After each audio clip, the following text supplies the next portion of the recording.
It was a very solid, wonderful experience that I'm glad I undertook and glad I went through. Somebody who couldn't get something out of this really probably isn't on the track to be successful in life. What I didn't expect going in was the level of, kind of dumping yourself out on people who were essentially strangers. But I wasn't the first one to go, so it was kind of like when it was my turn, it's like, well, the people ahead of me did this, so I got to do it.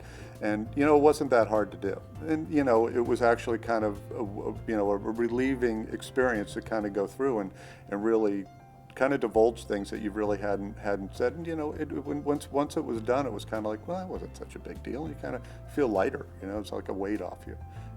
Well, the ISO process and what we went through there is counterintuitive to me, and I think a lot of people that are, some successful to agree, because their first instinct is to solve problems and jump in with what they think and what their 2 cents are.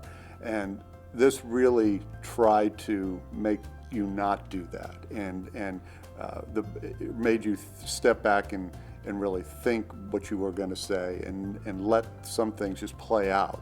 So it was difficult, I know, for me, and I think for some of the others, because like I said, people that achieve some level of success, they do it because they're like jumping in, solving problems and getting it done. And this kind of didn't allow that to happen. So it trained you a bit differently.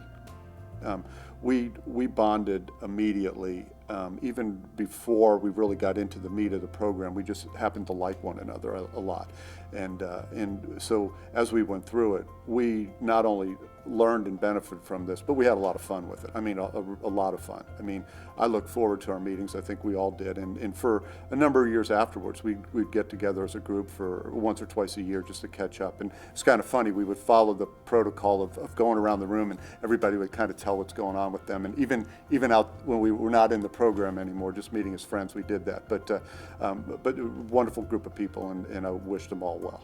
What I believe what it's had a benefit as is some of the more positive and the patience elements are more pronounced in how I deal with things, where before I was very much, I could get a little antsy and I could get impatient, where now I think that this is kind of let me understand people a little bit better and become a better person to people and a more motivating person. My performance at work, I mean, I've taken on a lot more responsibility at that time. And I look back at it and I think I feel much more comfortable with that responsibility than I would have previously. So I think that the training we went through in the program itself gave me the confidence to accept more responsibility and accept that and perform at a higher level.